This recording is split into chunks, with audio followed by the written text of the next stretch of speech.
visible for you guys to watch at home. Helping. This museum is exploding with aliens. This guy sounds, I don't know if this is his dad, his mentor, but Dave Schrader sounds so much like P.P. Warren. It is remarkable. Did you know a man died in prison talking about It's crazy. And I might even have, I mean, this guy is a host of Midnight in the Desert, so he's got a great radio voice. And maybe Joshua P. Warren, man, maybe he's just modeled himself after this dude because this guy's a little older than him, definitely more knowledgeable in the field, and has got enough going. Hey, speaking of connections with Zak Bagans and Ghost Adventures and P.P. Warren, I'm gonna what did you find in your research, Jude? I'm gonna throw to you. So I guess I'll start with Zak Bagans a little bit. Connecting back to me, although, etherically, Zak Bagans was born on April 5th, 1977 in Washington, D.C. I tried to find out where, and it doesn't really matter because all the hospitals around here are awful. Or maybe so he was a producer. Sorry, what? No, I said maybe he just wasn't. Maybe he just couldn't find his records because he's a goddamn alien. Maybe he hatched. Yeah. So he was also a producer on several other programs. Oh, notably, what programs was Zak Bagans a producer of that we might care about? Maybe it's Help! My House is Haunted. That's not a real show. It's a real show that he was not? an executive producer on. He was also an executive producer on Demon House. No. Ghost Adventures, which we know. Ghost Adventures, Aftershock. Port of Call, Demon House. Okay, what else? A movie called Sympathy, Said the Shark. What? Yeah, which I watched the trailer for. Like, when I saw that on there, it's like, this has got to be fucking Is there a shark in it? I watched the trailer for it. No sharks? Pretty good. Stop plugging him. I'm What not, show hey, was he a I don't producer of that we care about? Would anybody like to take a guess? Well, I had a guess, but it's too obvious. Like, Well, that's true. You already guessed it in our it could not conversation. possibly. He was be. also, yes, you're going there. He was executive producer on a little show called Paranormal Paparazzi. And some of the footage is remarkable. Oh, Yes, where you can hear the sunglasses or the glasses come off. not sunglasses. Yeah, maybe those red tinted stupid sunglasses that you He see. probably in a had the picture. transition lenses. He probably had the transition lenses. You don't make red tinted translation. Anyway, we're off on a tangent. Right. Yes, the point is Zak Bagans not only has a dude who sounds like Joshua P. Warren running his nerve center, that guy produced Paranormal Paparazzi, which, as you remember, is worse than anything ever on even MTV2. But okay, we haven't even got to him yet. So let's get a little bit of history of Zak and his twisted obsessions. Since he was a boy, Zak Bagans has been drawn to the mysterious and the strange, acquiring a collection of haunted artifacts that began as a child's hobby and grew into an adult's obsession that could only be contained within the massive 33 rooms of his haunted museum, ranging from the tragic and arcane to objects of the occult and the cursed. Zak has curated and carefully constructed his museum to bring visitors face to face with the darkest recesses of our reality, so that they might brush against the veil between worlds and walk away forever changed. Oh, I'm forever changed from seeing a room of dolls. I will say, this whole setup of this museum, dude, the guy is obsessed with old-timey stuff. There's a guy in the front. It's, especially if there's a room that's just old dolls. Now, of course, old dolls look creepy, but that does not mean that they are all haunted, okay? I don't know. Maybe. You know what, Russ? You need to give him a little bit of credit because he is just so edgy and so cool. And, Dude, it's a good so thing that cool. his childhood interests grew into an adult obsession. Yeah, he's You need to obsessed. make room for that. He's so dark. He's into just So, the darkest, he's so brave. into spooky stuff, and he puts them all in a giant museum.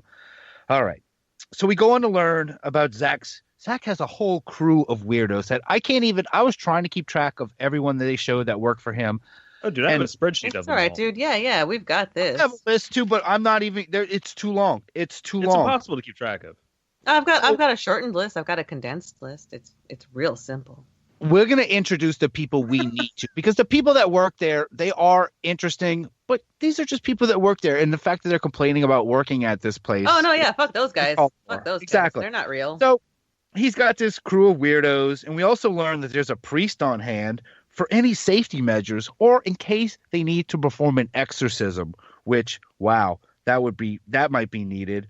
But it's time to get into the premise of the night. So take it away, well-spoken host Josh Gates.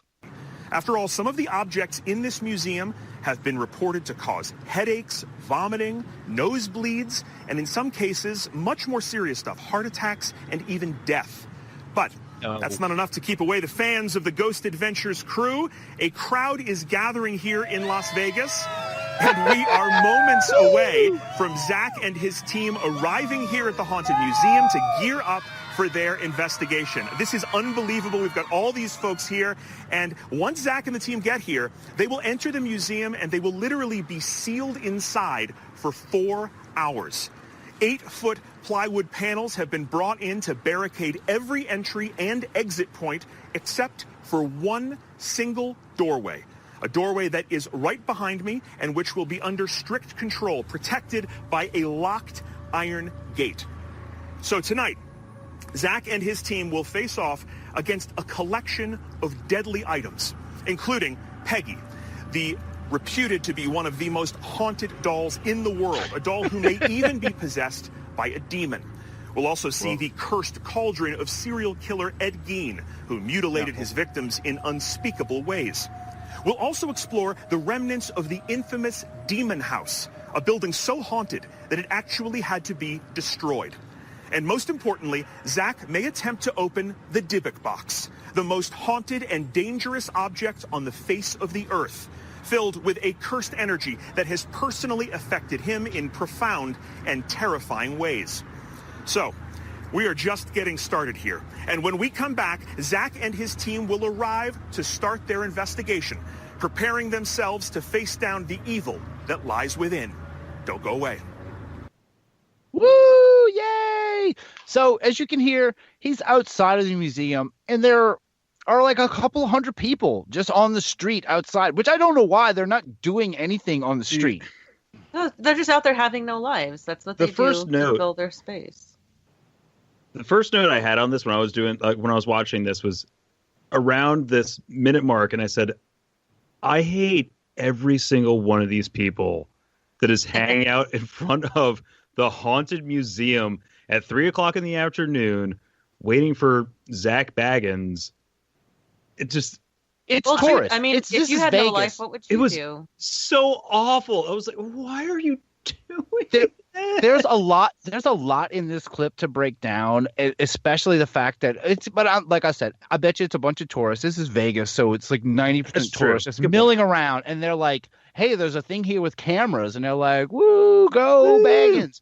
But they bring up so much weird stuff in this, and the big kicker to me is they're locking these people in. He owns the place, and they're locking him inside his own building. And then they're like, but we got this one door, and they can get out this door, but there's a giant iron gate locking. It's like it's not a way out. It's very video game, much like Mountain Monsters was. Like, I don't know.